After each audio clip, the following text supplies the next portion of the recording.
Hindi maaring harangin ng COMELEC ang kandidatura ni suspended Bamban Mayor Alice Guo kung nais itong tumakbo sa darating na halalan.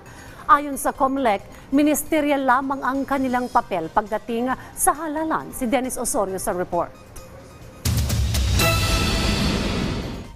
Posibleng makatakbo pa rin sa susunod na eleksyon si suspended Bamban Tarlac Mayor Alice Leal Guo kahit na mayroon siyang nakabinbing kaso.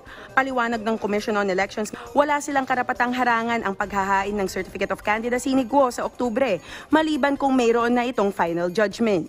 Sa Section 68 po ng Omnibus Election Code, napakaliwanag po kasi doon na ang isang kandidato na may final judgment sa mga sumusunod na mga kaso ay hindi na pwede makatakbo. Final judgment po yon. Pero may sinasabi rin po ang Section 68 na kapag mayroong determination ng komisyon sa isang election offense, sa isa sa mga na-enumerate doon, pwede na po kaming mag-disqualify ng kandidato. Kaya lang, dagdag ni Garcia, ministerial lamang ang kanilang papel pagdating ng halalan ayon sa utos ng Korte Suprema. Giit ng COMELEC, sa dinami-dami nilang nakakasuhan na lumabag sa Omnibus Election Code dahil sa misrepresentation, walang nakaligtas dahil 5 taon ng prescriptive period ng election offense.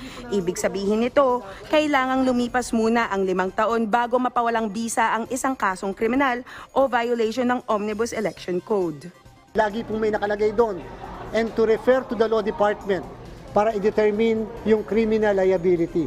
So lahat po ng kinakancel namin ng candidacy, lagi may referral sa Law Department.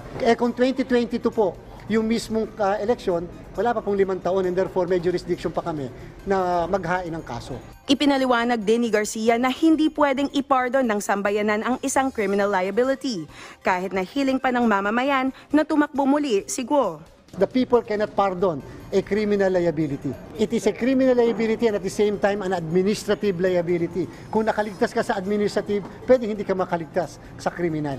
Samantala, inihayag din ng COMELEC na bibigyan ng utos ang kanilang law department at mga opisyal na pagtuunan ng pansin ang mismong kasong kinasasangkutan ng suspendidong mayora dahil kailangan ng pag-aralan ang mga mismong lumalabas sa mga ebidensya at mga initial findings ng Senado ukol sa kaso ni Guo pagkatapos nilang matanggap ang report ng komite ng Senado. Napakaganda rin talaga na mahintay namin yung mismong report ng committee ng ating Senado kung ano ba ang mga nakita nila mga ebidensya mula sa iba't ibang opisina.